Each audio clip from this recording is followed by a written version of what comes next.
Bismillahirrahmanirrahim. Assalamu alaikum students. My name is Abdurrahman and I am your biology teacher. आज के इस session में हम डिटेल से पढ़ेंगे एंडोप्लाज्मिक रेटिकुलम और राइबोसोम्स. ओके, सो डिटेल्स देखते हैं व्हाइट बोर्ड पे. ओके स्टूडेंट्स, टॉपिक है एंडोप्लाज्मिक रेटिकुलम. एंडोप्लाज्मिक रेटिकुलम एक लॉन्ग क्वेश्चन के तौर पे भी पूछा जा सकता है और साथ ही साथ इसके अंदर एक बहुत इंपॉर्टेंट शॉर्ट क्वेश्चन छुपा हुआ है जो अभी हम डिटेल से इंशाल्लाह ताला पढ़ेंगे. So endoplasmic reticulum can also be abbreviated as ER. Okay, फिर इसकी जो टाइप्स बनाएंगे उनकी भी एब्रिविएशंस ही ज़्यादातर यूज़ होती हैं, तो उन टाइप्स की एब्रिविएशंस के साथ साथ इसकी डिटेल्स को वन बाय वन हम लोग अभी देखते हैं. फर्स्ट ऑफ ऑल, जैसे हम बाकी ऑर्गेनल्स के सीक्वेंसेस देख रहे हैं, उसी सीक्वेंस को फॉलो करते हुए एंडोप्लाज्मिक रेटिकुलम को सबसे पहले हम डिफाइन करेंगे. So how we can define the endoplasmic reticulum? तो सबसे पहला पॉइंट जो आपके जहन में आना चाहिए वो असल में इसका मीनिंग है endoplasmic. So it lies inside the endoplasm. Cytoplasm के दो हिस्से बताए थे मैंने आपको, एक था एंडोप्लाज्म और दूसरा था एक्टोप्लाज्म. यस, अब जो एंडोप्लाज्म है उसके अंदर एक बहुत ज्यादा फाइन थ्रेड लाइक नेटवर्क है जो कि मेम्ब्रेन्स पे मुश्तमिल है. तो इस नेटवर्क को नाम दिया जाता है reticulum.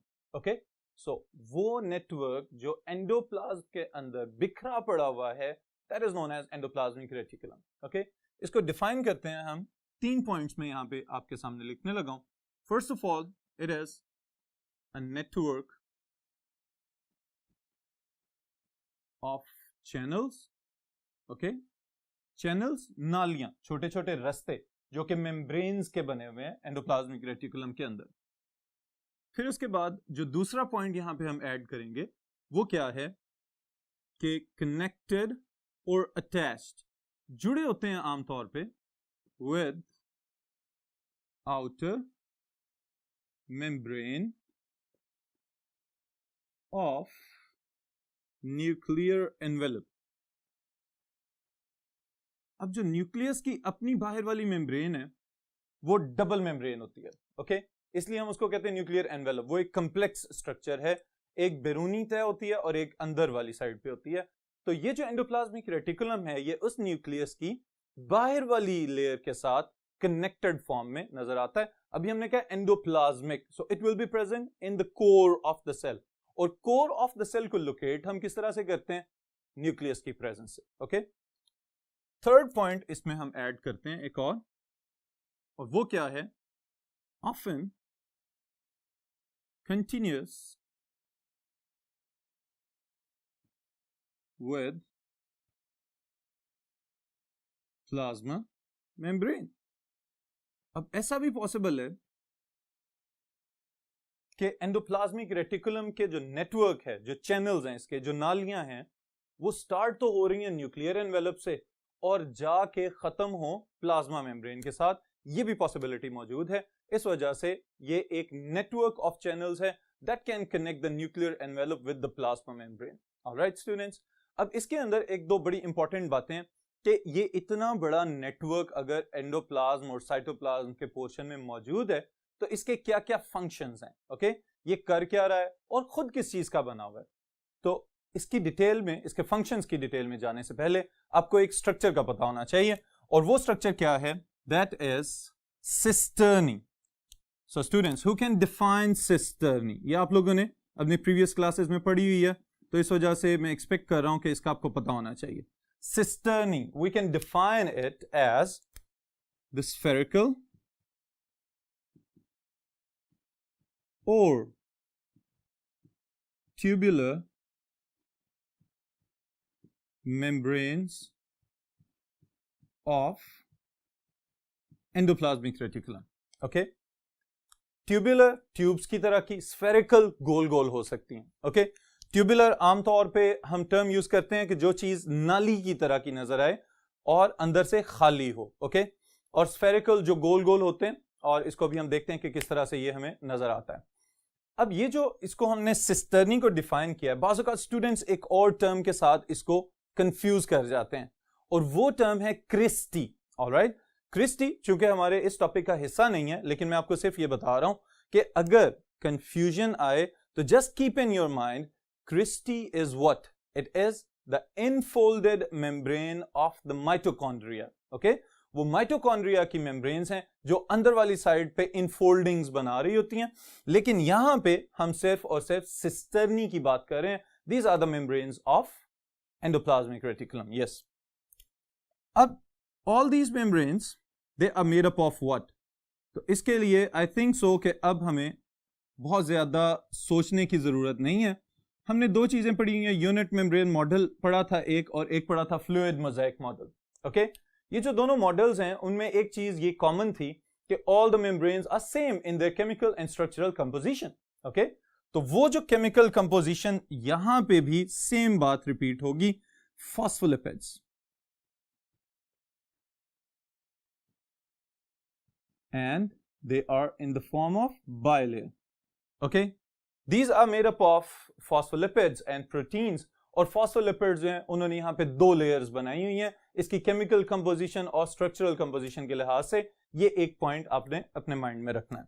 Okay, then we can differentiate endoplasmic reticulum into two different types. So types of endoplasmic reticulum. So technically इनको हम divide करते हैं into two types. The first one is rough endoplasmic reticulum, also abbreviated as RER. Okay, and the second type is smooth endoplasmic reticulum, also abbreviated as SER.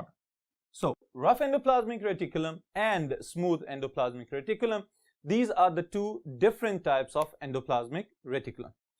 अब यहां पे सवाल ये पैदा होता है कि स्मूथ एंडोप्लाज्मिक रेटिकुलम हो या रफ एंडोप्लाज्मिक रेटिकुलम हो, हमें तो देखने से पता चला है, तो क्या एंडोप्लाज्मिक रेटिकुलम कंपाउंड माइक्रोस्कोप्स या लाइट माइक्रोस्कोप्स में नजर आता है? नो। ऑलराइट, तो इसके लिए एक पॉइंट बहुत इंपॉर्टेंट मैं यहां पे आपको नोट करवाने लगा हूं कि the endoplasmic reticulum can only be observed under electron microscope. ER can be observed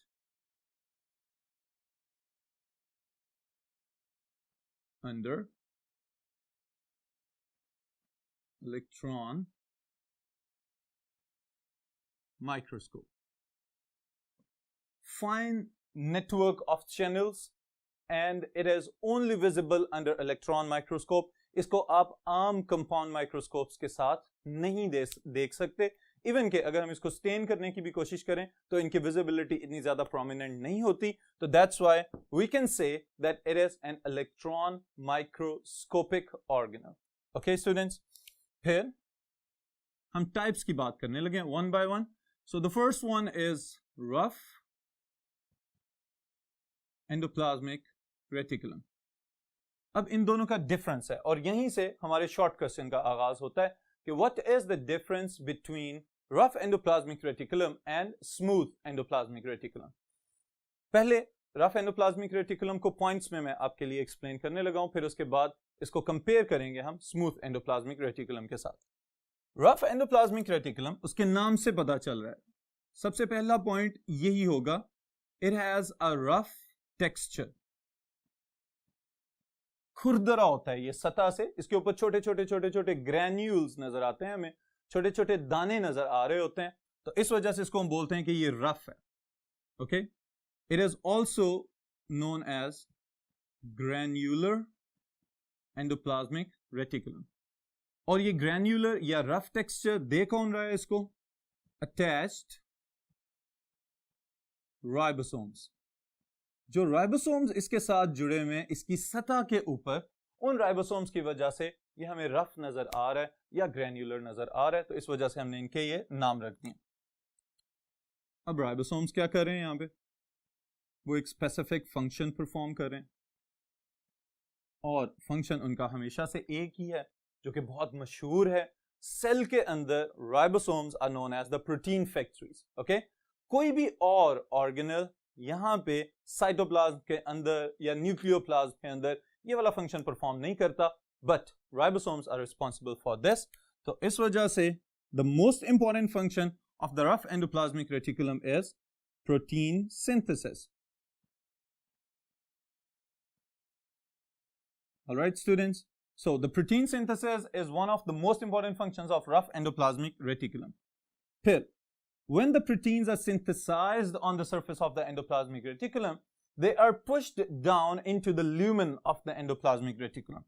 जब ये proteins बन जाते हैं, ribosomes इन proteins को बना देते हैं rough endoplasmic reticulum की सतह के ऊपर, उसके बाद इनको endoplasmic reticulum के अंदर धकेल दिया जाता है. Okay? Proteins after synthesis are pushed into lumen अंदरूनी हिस्सा एंडोप्लाज्मिक रेटिकुलम के अंदर वाला हिस्सा of endoplasmic reticulum, and then ultimately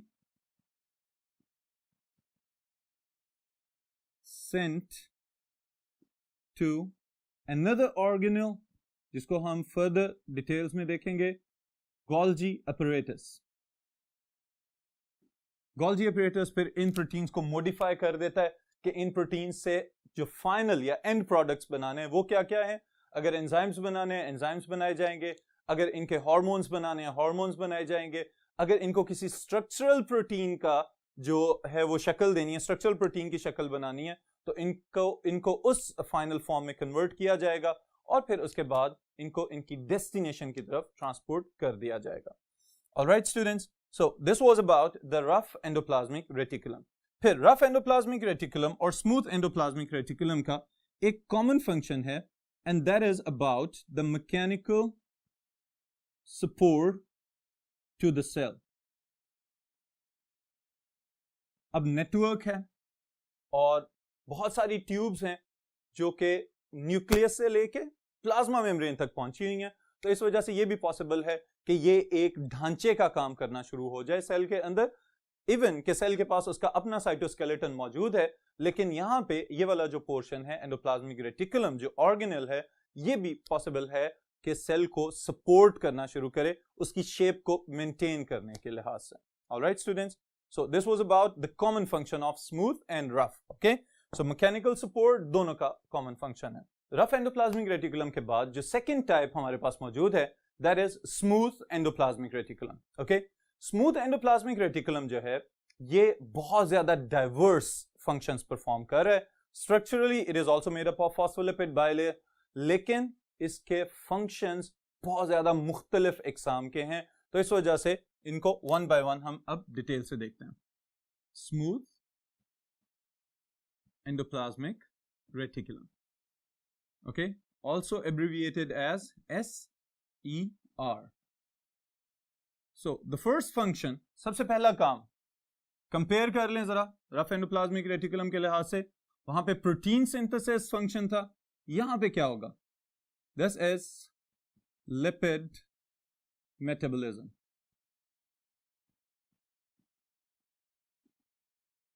okay, यहां पे इसका पहला फंक्शन है लिपिड मेटाबॉलिज्म. ऑल्सो हम इसको इस एक और तरीके से लिपिड सिंथेसिस भी कह देते हैं. यहां पे कौन कौन से लिपिड्स बन रहे होते हैं स्मूथ एंडोप्लाज्मिक रेटिकुलम के अंदर? The first one, the most abundant one, phospholipids. जितनी भी मेम्ब्रेन्स आपके सेल्स के अंदर आपकी बॉडी के अंदर मौजूद हैं, उन सब मेम्ब्रेन्स को रिपेयर करने के लिहाज से जो फॉस्फोलिपिड्स की मेन सप्लाई है स्मूथ एंडोप्लाज्मिक रेटिकुलम दे रहा है. The second function is the synthesis of sterols. Again, it is another type of lipids.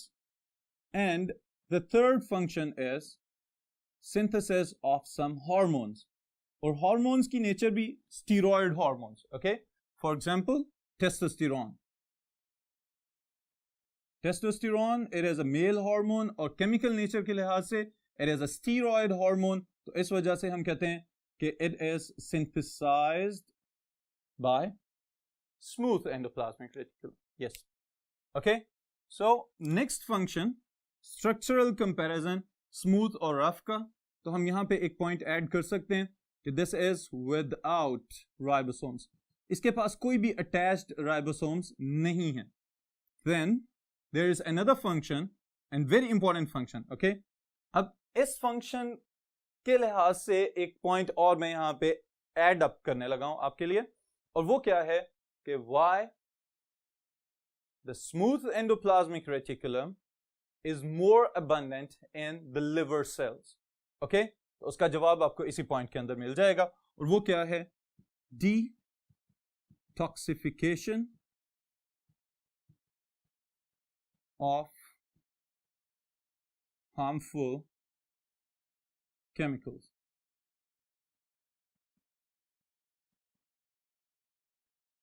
Okay? Detoxify कर देना, किसी भी चीज का जहरीलापन खत्म कर देना, this is known as detoxification. Okay, human body के अंदर जो सबसे ज्यादा वाइटल ऑर्गन ये वाला फंक्शन परफॉर्म कर रहा है, दैट इज लिवर.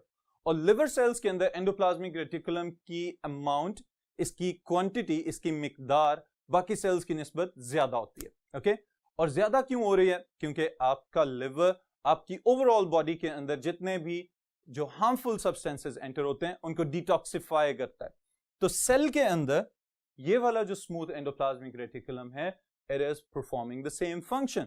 अगर सेल के अंदर कोई इस तरह का केमिकल एंटर हो जाए जो कि सेल के लिए नुकसानदेह हो सकता है, तो स्मूथ एंडोप्लाज्मिक रेटिकुलम का ये काम है कि उसको मजीद सादे वाटर सॉल्युबल कंपाउंड्स में कन्वर्ट करना, ताकि अगर वो यूजफुल हैं तो उनको बाद में यूज किया जा सके, और अगर वो यूजफुल नहीं है तो उनका वो जहरीलापन खत्म कर दिया जाए, और उसके बाद उनको एक्सोसाइटोसिस के थ्रू सेल से बाहर भेजने में मददगार साबित हो सके.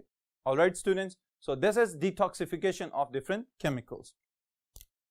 Then there is another function, and that is transmission of impulses. Transmission of impulses में हम यहां पे एक और चीज ऐड करते हैं कि inside the muscle sales specially and nerve cells. Okay, अब इसमें एक छोटा सा पॉइंट, एक एडिशनल पॉइंट मैं यहां पे लिखने लगा हूं कि जब हम मसल सेल्स की बात करते हैं तो inside the muscle sales the endoplasmic reticulum ER is known as sarcoplasmic reticulum. Okay, students, sarcoplasmic, only the specified term used for the endoplasmic reticulum of the muscle cells. Okay, और इसी को हम अभी एक और पॉइंट के साथ relate करेंगे, और फिर मैं इन दोनों को कोरिलेट करके आपको एक्सप्लेन करता हूं. Smooth endoplasmic reticulum inside the muscle cells also work as calcium reservoir. Calcium ions के जखीरे के तौर पे भी जो स्मूथ एंडोप्लाज्मिक रेटिकुलम है वो काम कर रहा है. इसका क्या मतलब है? कैल्शियम आयंस जो हैं वो मसल्स के मूवमेंट के लिए, जो कॉन्ट्रैक्शंस और रिलैक्सेशंस हैं, उनके लिए बहुत ज्यादा जरूरी होते हैं. ओके, जब भी कोई इंपल्स कंडक्ट की जाती है from the brain through motor neurons to the muscle cells, तो फौरी तौर पे कैल्शियम आयंस को रिलीज करवाना, this is the function of the sarcoplasmic reticulum. और सार्कोप्लाज्मिक रेटिकुलम क्या था? अभी मैंने आपको बताया, it is the endoplasmic reticulum present inside the muscle cells. Yes, अब जब कैल्शियम आयंस मौजूद होंगे सार्कोप्लाज्मिक रेटिकुलम के पास, तो उसी सूरत में आपके मसल्स जो हैं वो उतना ही इमीडिएट और क्विक रिस्पांस दे सकेंगे, जिसको हम रिफ्लेक्सेस बाद में कह देते हैं. Alright students, so this was an additional point कि endoplasmic reticulum inside the muscles is called sarcoplasmic reticulum, और वहां पे इसकी सिग्निफिकेंस क्या है कि ये कैल्शियम आयंस को जखीरा करके रखता है, और फौरी तौर पे जैसे ही मैसेज आता है दिमाग से कि मसल को कॉन्ट्रैक्ट करो, तो फौरी तौर पे इसका काम है कैल्शियम आयंस रिलीज करना. जैसे ही कैल्शियम आयंस रिलीज होंगे तो मस्कुलर कॉन्ट्रैक्शंस डेवलप कर दी जाएंगी. ओके स्टूडेंट्स, फिर इसके बाद यहां पे भी वही कॉमन फंक्शन हम ऐड कर रहे हैं, mechanical support. Okay, mechanical support provide करता है to the cell. Okay, then the last point is blebbing. Blebbing क्या चीज है कि एंडोप्लाज्मिक रेटिकुलम के, स्पेशली स्मूथ एंडोप्लाज्मिक रेटिकुलम के जो ट्यूबुलर एंड्स हैं, जो किनारे हैं इसके, वहां से छोटे छोटे वेसिकल्स बन के डिटैच होते रहें, निकलते रहें इस तरह से. Okay, this process is called blebbing. Smooth endoplasmic reticulum के जो किनारे हैं, जो आखिरी सिरे हैं, वहां से छोटे छोटे छोटे छोटे बबल्स और छोटे वेसिकल्स बन के डिटैच होते रहें. This process is called blebbing and it is also one of the important functions of smooth endoplasmic reticulum. All right students, so smooth endoplasmic reticulum को यहीं पे खत्म करें. Next हम continue करते हैं with the ribosomes. जी students, after the endoplasmic reticulum, आपकी बुक के sequence के accordingly, the next topic is ribosomes. Okay, so ribosomes को अब जरा डिटेल से डिस्कस कर लेते हैं कि ribosomes सेल के अंदर क्या important function perform कर रहे हैं. Ribosomes. Ribosomes बहुत छोटे granular structures that can be present attached on the endoplasmic reticulum as well as they can be dispersed in the cytoplasm. Okay? या तो endoplasmic reticulum के साथ जुड़े हुए मौजूद होंगे, वहां पे इनको ऑब्जर्व किया जा सकता है, या फिर ये भी हो सकता है कि साइटोप्लाज्म के अंदर ये स्कैटर्ड हों, बिखरे हुए पड़े हों, वहां पे भी इनको ऑब्जर्व किया जा सकता है. तो जिस भी सूरत में मिले, काम इनका एक ही है और वो क्या है? Protein synthesis. Okay, so one by one in सब चीजों को हम अभी देखते हैं. सबसे पहले डिफाइन कर लेते हैं राइबोसोम्स को. Tiny granular structures. और यहां पे एक बहुत इंपॉर्टेंट पॉइंट मैं ऐड करने लगा हूं, नॉन मेम्ब्रेन बाउंडेड.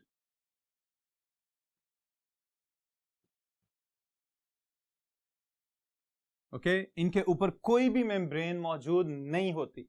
चूंकि मेम्ब्रेन मौजूद नहीं है, नॉन मेम्ब्रेनस ऑर्गेनेल्स कहलाएंगे. तो they can be found both in the eukaryotic cells as well as in the prokaryotic cells. Okay, eukaryotic cells जिनके पास डेफिनेट न्यूक्लियस होता है और मेम्ब्रेन बाउंडेड ऑर्गेनेल्स होते हैं, और जो प्रोकैरियोटिक सेल है जिनके पास ट्रू न्यूक्लियस नहीं होता और साथ ही साथ कोई भी मेम्ब्रेन बाउंडेड ऑर्गेनल आपको वहां पे नजर नहीं आएगा. राइबोसोम्स के पास मेम्ब्रेन नहीं है, that's why they are present in both eukaryotic and prokaryotic cells. Okay students, so tiny granular structures that are non membrane bounded present on rough endoplasmic reticulum, to be more specific, and cytoplasm. Okay, ये easiest definition है ribosomes की. Next, इसको अगर हम देखें chemically, तो एक बड़ी जबरदस्त चीज यहां पे नजर आती है, chemical composition.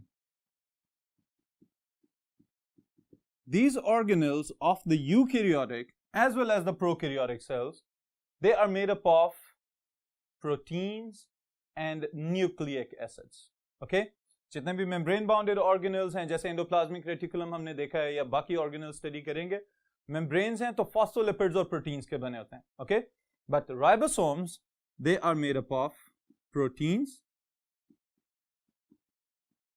and they are made up of nucleic acid, और इन न्यूक्लिक एसिड्स में से राइबोसोमल RNA. ओके, सो प्रोटीन्स और न्यूक्लिक एसिड्स का जो प्रोपोर्शन है, जो मिकदार है, वो ऑलमोस्ट इक्वल होती है. ओके, जो ribosomal RNA, it is found 40 to 50% inside the ribosome. So इसी के accordingly जो प्रोटीन्स हैं, they will be what? 50 to 60% inside the ribosome. So mostly 50% amount होती है इनकी, लेकिन जो हमारे पास ज्यादा accurate values हैं, उनकी रेंज ये हो सकती है. अब इनकी केमिकल कंपोजिशन देखें, प्रोटीन्स के बने हुए और न्यूक्लिक एसिड्स के बने हुए, तो they have another chemical name as well. इनको हम राइबोन्यूक्लियोप्रोटीन्स भी कह सकते हैं। जी स्टूडेंट्स, ये नाम किस वजह से रखा गया है? राइबोन्यूक्लियोप्रोटीन्स, राइबोसोमल आरएनए की वजह से, ओके, एंड प्रोटीन्स, उनके अंदर जो प्रोटीन्स हैं उसकी वजह से। So the ribosomes can also be named as ribonucleoproteins because they are made up of ribosomal RNA and proteins. ये इनकी केमिकल कंपोजिशन है। देन अगर हम इनका स्ट्रक्चर देखें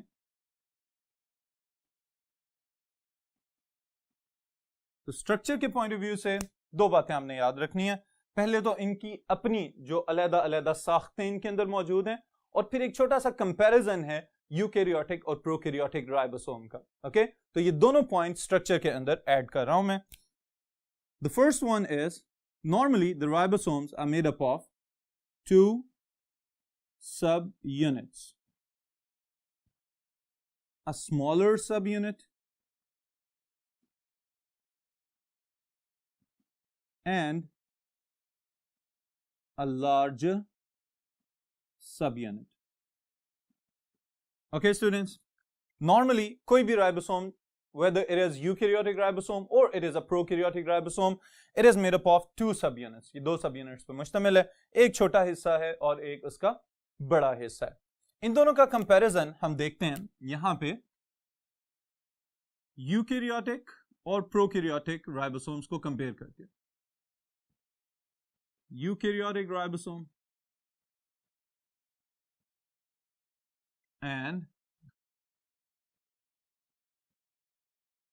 and ribosome.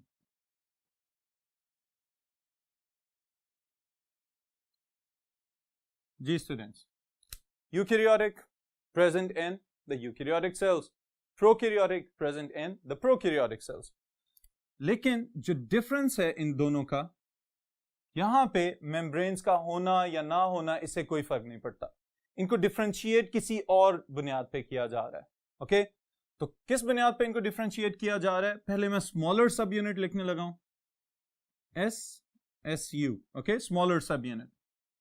Inside the eukaryotic ribosomes, it is 40S, okay, and the larger subunit is 60S. अब यहां पे फौरन सवाल आना चाहिए था कि S क्या चीज है? Okay, so S is the Swedberg unit. It is known as Swedberg unit, and it is the unit of sedimentation rate during centrifugation. जब हम इन ऑर्गेनल्स को स्टडी करने के लिए सेंट्रीफ्यूज मशीन में घुमा रहे होते हैं, तो उस वक्त ये अपनी डेंसिटी के लिहाज से मूव कर रहे होते हैं। जो हैवी होगा, जिसकी डेंसिटी ज्यादा होगी, वो नीचे चला जाएगा। जिसकी डेंसिटी कंपैरेटिवली कम होगी, वो उसके ऊपर आ जाएगा। तो इस चीज को मेजर करने के लिए जो यूनिट बनाया गया है, that is known as Svedberg coefficient, और it is also known as the Svedberg unit. Okay students, तो यहां पे स्वेडबर्ग यूनिट्स 40S और 60S स्वेडबर्ग यूनिट्स को मेंशन करने के लिए। Now the next one, prokaryotic ribosomes, they are the smaller subunit is 30S and the larger subunit is 50S. Okay, but अब यहां पे एक ट्विस्ट आने वाला है, और वो ट्विस्ट क्या है कि असूलन तो जब हम इनको ऐड करते हैं तो इसको 100S बन जाना चाहिए, ओके, द यूकैरियोटिक राइबोसोम। लेकिन जब हम कलेक्टिवली यूकैरियोटिक राइबोसोम को देखते हैं तो हम कहते हैं the eukaryotic ribosome is 80S ribosome. Okay students, तो इसका क्या जवाब है? ये जो बीच में 20S का डिफरेंस आ रहा है, ये डिफरेंस किस वजह से है? ऑलराइट, अब आपने जो बात याद रखनी है वो बहुत इंपॉर्टेंट मैं आपको बताने लगा हूं कि यहां पे सिर्फ जमा कर देना ही स्वेडबर्ग यूनिट को कैलकुलेट करने के लिए काफी नहीं है। ओके, 60 और 40 इंडिविजुअल सेडिमेंटेशन रेट्स हैं दोनों सब यूनिट्स के, बट एज अ होल जब राइबोसोम्स को अल्ट्रा सेंट्रीफ्यूगेशन के थ्रू सेपरेट किया जाता है बाकी ऑर्गेनेल्स की निस्बत, तो eukaryotic ribosomes they always settle down at ATS. Alright students, after the eukaryotic ribosome हम प्रोकैरियोटिक राइबोसोम की तरफ अगर देखें तो वहां पे smaller subunit is 30S and the larger subunit is 50S. तो एज अ होल इसको कितना होना चाहिए 80S, लेकिन ऐसा नहीं है. यहां पे भी जो कंप्लीट राइबोसोम स्मॉलर और लार्जर सब यूनिट की जो सेंट्रीफ्यूगेशन के बाद जो सेडिमेंटेशन रेट है वो है 70S. Okay students, again 30S is the smaller subunit, 50S is the larger subunit. इनको हमने sum up नहीं करना, इनको जमा नहीं करना, बल्कि 70S क्या है? That is the sedimentation rate of the complete prokaryotic ribosome. All right, students. So ये इसके अंदर एक technical point है जो आपने अपने ज़हन में रखना है. Now, the smaller and the larger subunits, they are attached with the help of magnesium ions. Okay, so अगर ये पूछ लिया जाए what is the role of the magnesium in ribosomes, तो आपने याद रखना है it controls the attachment of two subunits. Okay students, so ये है magnesium ions की significance कि ये दोनों सब यूनिट्स को आपस में जोड़ के रखने के लिहाज से फंक्शन परफॉर्म करें. Then coming to the functions of the ribosomes. Ribosomes के अपने फंक्शंस की जरा बात कर लें. तो राइबोसोम्स क्या करते हैं? First of all they are protein factories of the cell. Okay, protein factories हैं ये सेल की. सेल के अंदर जितनी भी प्रोटीन्स की जरूरत होती है, न्यूक्लियस क्या करता है? वो मैसेंजर आरएनए के जरिए पैगाम भिजवा देता है राइबोसोम्स को कि मुझे इस सीक्वेंस में अमाइनो एसिड्स जोड़ के तो एक मखसूस प्रोटीन बना के दे दो. तो राइबोसोम्स जो हैं वो फौरी तौर पे प्रोटीन्स बनाने में लग जाते हैं. वो बेशक कोई एंटीबॉडीज बनानी हो या कोई एंजाइम्स बनाने हो, कोई हार्मोन्स बनाने की जरूरत है, या फिर कोई और स्ट्रक्चरल प्रोटीन्स बनाने की जरूरत है, जैसे कि एक्टिन और मायोसिन हमारे मसल्स के प्रोटीन्स हैं. तो कोई भी प्रोटीन बनानी हो, they are synthesized by the ribosomes. Okay students, अब यहां पे एक और सवाल आपके जहन में आना चाहिए था, और वो क्या है कि प्रोटीन फैक्ट्रीज तो राइबोसोम्स हैं, तो राइबोसोम्स की फैक्ट्रीज कौन है? ओके, तो आप लोगों के लिए मैं यहां पे ये पॉइंट ऐड करने लगा हूं. Nucleolus is the factory of ribosomes. Ribosomes are synthesized inside the nucleolus. ये न्यूक्लियोलस के अंदर बनाए जाते हैं. न्यूक्लियोलस के अंदर क्यों बनाए जाते हैं? क्योंकि वहीं पे that is the point for the transcription of ribosomal RNA. Okay, so chemical composition में हमने ये पॉइंट देखा है कि राइबोसोमल आरएनए और प्रोटीन्स मिलकर राइबोसोम्स बनाते हैं. तो राइबोसोमल आरएनए खुद भी न्यूक्लियोलस के अंदर ट्रांसक्राइब किया जा रहा है, वहीं पे बनाया जा रहा है, डीएनए से इसको कॉपी किया जा रहा है. तो साथ ही प्रोटीन्स ऐड किए जाएंगे और राइबोसोम्स को मुकम्मल कर दिया जाएगा. फिर उसके बाद न्यूक्लियर एनवेलप के अंदर पोर्स मौजूद होते हैं, छोटे छोटे सुराख मौजूद होते हैं, वहां से इन राइबोसोम्स को पुश कर दिया जाता है, बाहर निकाल दिया जाता है, और ये रफ एंडोप्लाज्मिक रेटिकुलम के ऊपर अटैच हो जाते हैं और बाकी जो है वो साइटोप्लाज्म में बिखर जाते हैं.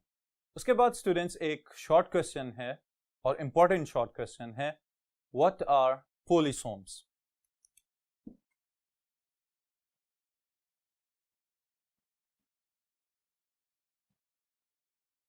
जी, poly many, soma body. Okay, so बहुत सारे स्ट्रक्चर्स जब आपस में कंबाइन हो जाएं तो वो बहुत सारी बॉडीज मिल जाएंगी. तो यहां पे हम जिन बॉडीज की बात कर रहे हैं, दे आर राइबोसोम्स. इसको डिफाइन करते हैं, many ribosomes attached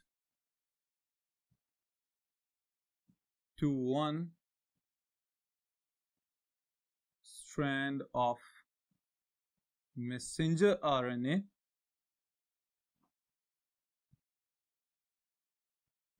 to synthesize large amount of proteins by the process of translation. Okay students, ये एक इंपॉर्टेंट शॉर्ट क्वेश्चन है। जब बहुत सारे राइबोसोम्स एक ही मैसेंजर आरएनए के धागे के साथ अटैच हो जाएंगे, और अटैचमेंट के लिए एक इंपॉर्टेंट ऑब्जेक्टिव पॉइंट है, द स्मॉलर सब unit always binds with the messenger RNA. Okay, ribosome का जो स्मॉलर सब यूनिट है हमेशा वो अटैच करेगा मैसेंजर आरएनए को अपने साथ, और आहिस्ता आहिस्ता उसको ट्रांसलेट करता जाएगा, ट्रांसलेट करेगा, उसके अकॉर्डिंगली अमाइनो एसिड्स अटैच किए जाएंगे और फिर उसके बाद प्रोटीन्स बना दिए जाएंगे। ओके, सो पॉलीसोम्स की जरूरत कब पेश आती है, तो इसके लिए आप लोग ये पॉइंट अपने ज़हन में रख सकते हैं कि जब कभी भी सेल को बहुत ज्यादा मिकदार में किसी प्रोटीन को बनाने की जरूरत पेश आ जाए, तो उस वक्त बहुत सारे राइबोसोम्स एक ही मैसेंजर आरएनए को ट्रांसलेट करने में लग जाते हैं, और वो बिल्कुल एक बीडेड स्ट्रक्चर की तरह नजर आते हैं, जैसे एक धागे के ऊपर तस्बीह के दाने पिरोए हुए होते हैं। बिल्कुल इसी तरह एक मैसेंजर आरएनए के स्ट्रैंड के ऊपर बहुत सारे राइबोसोम्स अटैच हो जाते हैं, इस वजह से इसका नाम भी हमने रख दिया है पॉलीसोम्स। ओके, तो प्रोडक्ट्स हमारे क्या हैं? Proteins again. सो इसका मतलब ये है कि the ribosomes are the protein factories, the polysome is an aggregate structure, एक बड़ा स्ट्रक्चर बन जाएगा जिनका काम फिर वही रहेगा प्रोटीन्स बनाना। तो इसके साथ ही आज का सेशन, आज का लेक्चर खत्म।